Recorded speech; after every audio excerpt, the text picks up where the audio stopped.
মানুষ মানুষের জন্য চ্যানেলে আপনাদের স্বাগত। আজ আমরা এমন একটি কাহিনী জানতে চলেছি যা আমাদের চোখের সামনে দর্পণ বা আয়নার কাজ করবে। আমরা সরাসরি অন্যকে চোখ দ্বারা দেখতে পাই, কিন্তু কোনো মাধ্যম ছাড়া নিজেকে দেখা সম্ভব নয়। এই গল্পটির মাধ্যমে নিজেকে জানতে ও বুঝতে পারব। তাই দেরি না করে মূল কাহিনীতে আসা যাক। গভীর রাতে চারিদিকে স্তব্ধ, কিছু ঝিঝি পোকারা আওয়াজ করে চলেছে। একটি মন্দির প্রাঙ্গণে সারাদিনের লোকজনের আনাগোনার কোলাহল কাটিয়ে একটি শান্ত পরিবেশ বিচরণ করছে। মন্দিরটি অতীব সুন্দর, যার মূর্তি ও নিচের মেঝে শ্বেত পাথর দিয়ে তৈরি। মেঝের শ্বেত পাথর মূর্তির শ্বেত পাথরকে শান্তভাবে একটি প্রশ্ন করল। বন্ধু, আমিও শ্বেত পাথর, তুমিও শ্বেত পাথর, আমাদের এক পাহাড়ে জন্ম, অথচ কি নিদারুণ পরিহাস!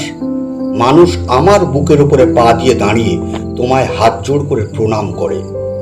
মেঝের শ্বেত পাথর কষ্টের কথা শুনে মূর্তির শ্বেত পাথর উত্তর দিল, বন্ধু, এক স্থানে আমাদের জন্ম, কিন্তু সঠিক সিদ্ধান্ত ও যন্ত্রণা সহ্য করার ক্ষমতা, এই কর্মের জন্য আমাদের এই পরিণতি।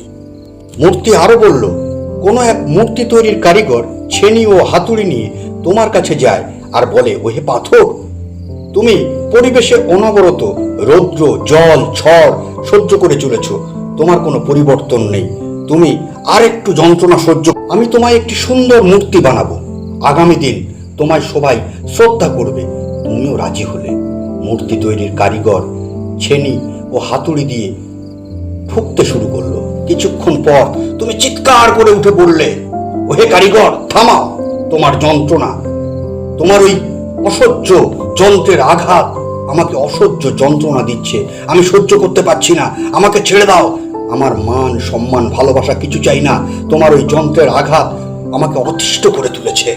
কারিগর তোমাকে অনেক কাকুতি মিনতি করে বলল, আর একটু সহ্য করো, তোমাকে আমি মূর্তি বানাবো। তুমি বললে, না, আর এক মুহূর্ত সহ্য নয়, এখনই তুমি আমাকে ছেড়ে দাও। কারিগর নিরুপায় হয়ে তোমাকে সেদিন ছেড়ে দিল।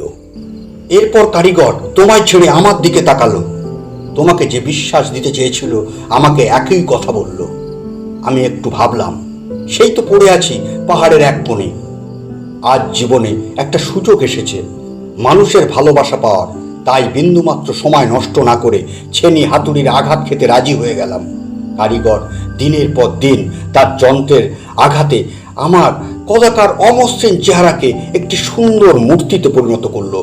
আমার তো অসহ্য যন্ত্রণা ছিল, কিন্তু কারিগর যেভাবে দিনের পর দিন খেয়ে না খেয়ে অসহ্য পরিশ্রম আর ঘাম ঝরালো, সঙ্গে আমার দেহের বিভিন্ন বাড়তি টুকরো তার চোখে মুখে আঘাত করছিল, অথচ সে আমাকে ভালোবেসে আমাকে দর্শনধারী করে তুলল।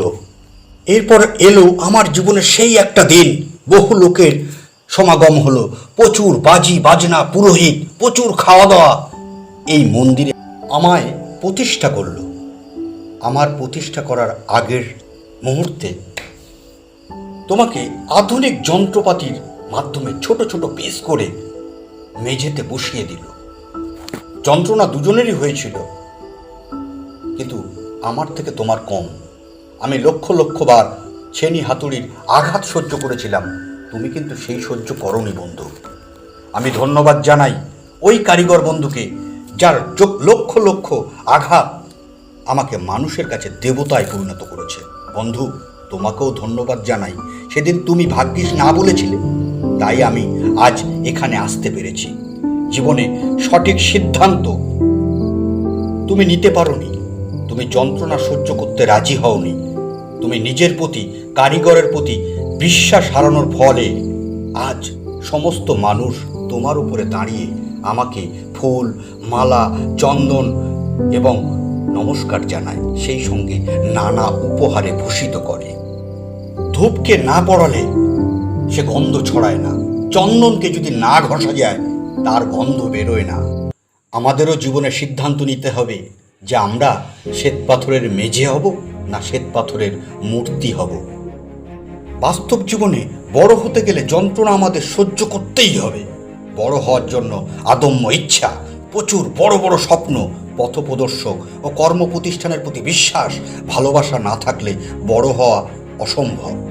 মালিক হতে গেলে প্রচুর যন্ত্রণা, আর সেই যন্ত্রণা যদি আমরা না ভোগ করতে চাই তাহলে সাধারণ হয়ে সারা জীবন আমাদের কষ্ট ভোগ করতে হবে। সারা জীবন কষ্ট পাওয়ার চাইতে কিছুদিন কষ্ট ভোগ করে নিজেকে তৈরির মাধ্যমে প্রতিষ্ঠিত হওয়াই শ্রেয়। আপনার সফলতা কামনা করি। গল্পটি ভালো লাগলে লাইক, শেয়ার ও কমেন্ট করতে ভুলবেন না।